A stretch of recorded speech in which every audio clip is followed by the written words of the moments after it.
It was a 5-goal game, and it was all sorts of excitement from beginning to end. But most importantly, our San Diego Wave FC squad got their first win of the season and got all 3 points from this game. We are still undefeated, and we are 1-0 at home. There was a lot to be happy about, but there were still some questions about our team after watching the game. Find out what happened during this match, what needs to be improved, and who we play next week on this episode of the Penalty Kick Podcast. And I'm your host, Mike Geo. One change in the lineup was Leon, one of our newest signings, started at striker, and there was a lot to be happy about with her running the top of our formation. Love that mood by Eidval. As a game recap, the Wave started off so strong and dominated the first half. And in the seventh minute, early on in the game, Corley pulled off an absolute cracker of a move, saucing the defender on the right touchline, leaving the defender in the dust. And then Corley then hits a low cross across the box, and Maria Sanchez for the tap in and the first goal of the season for her, as well as the first goal in this game. Let's go Wave. Great way to start the game. Let me tell you, Dali looked phenomenal in the midfield. She was so composed, but she was also getting by defenders before facilitating the ball. There was so much to enjoy about Dali running the midfield, and just so much class by her. She also just missed a couple opportunities on a free kick that went barely above the crossbar, not only in the first half, but also in the second half. She has been absolutely phenomenal both games this year, and want to give her her flowers, because she's not going to show up on the assist sheet. She's not going to show up on the goal sheet, but she did phenomenally. Then in the 37th minute, our all-star Gascarino does a change of pace, hesitation move on the right wing, runs right by the defender before passing it low to the center of the box for Leon, tapping it home for a 2-goal lead. That's how the first half ended. 2-0 Wave FC. We are looking great. And, we kind of had a great start to the second half as well, but you can kind of tell Utah was working their way back into the game, which you do kind of expect because they are down 2-0, so they should be a little bit more intense. They should have a little bit more fire to try to make better tackles, to try to get turnovers. And we did give them a couple bad turnovers, and Utah had a couple chances off those turnovers. Then they finally broke through in the 61st minute. We gave up an unnecessary foul at the top of the box, and the Utah player, and you just got to give flowers when flowers are due, but the Utah player laced a beautiful shot into the right side, back of the net with a free kick. Sheridan had absolutely no chance, and she dove almost out of courtesy.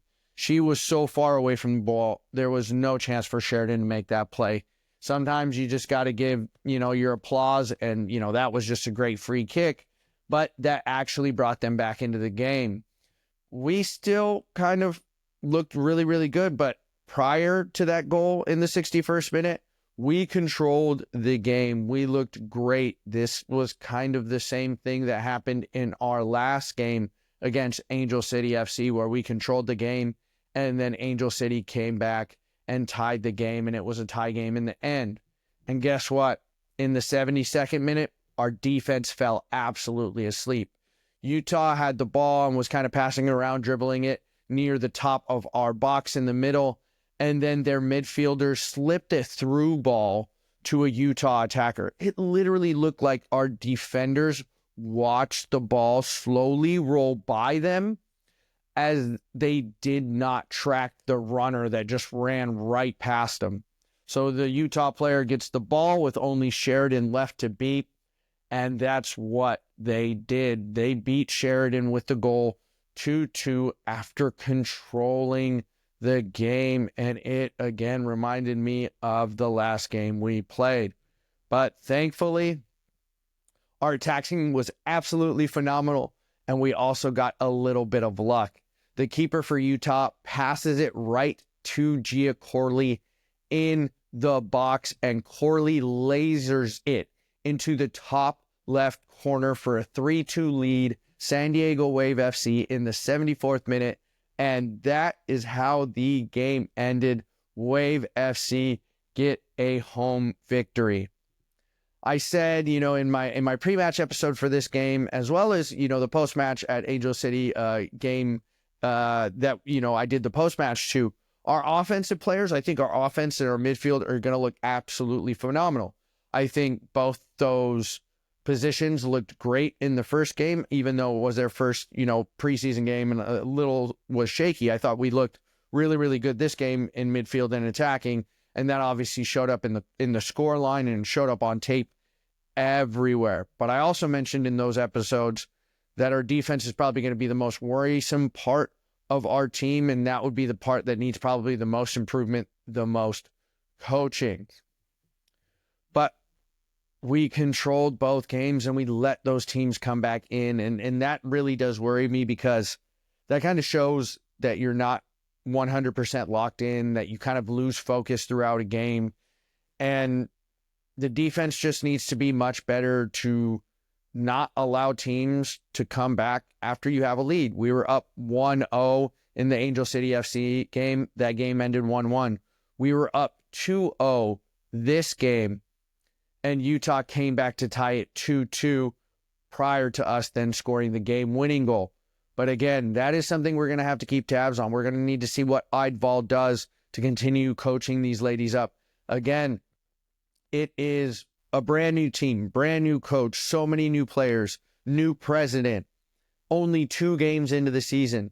So only 2 games into the season, you have 1 tie, 1 win, 1 tie against your rival, and then 1 win, which I think we definitely should have won this game, and obviously we did. So that is something that's good, but there is obviously a lot of work to do. So those are the things we're going to need to watch out for. Those are the things we're going to need to analyze moving forward. But especially, we're going to have to understand what we need to do better, because our next game is against Orlando. And Orlando is a top team in the NWSL. They're one of those teams that people are picking to go deep into the playoffs and potentially even go to the finals. They've played 2 games this year, and they have 2 wins.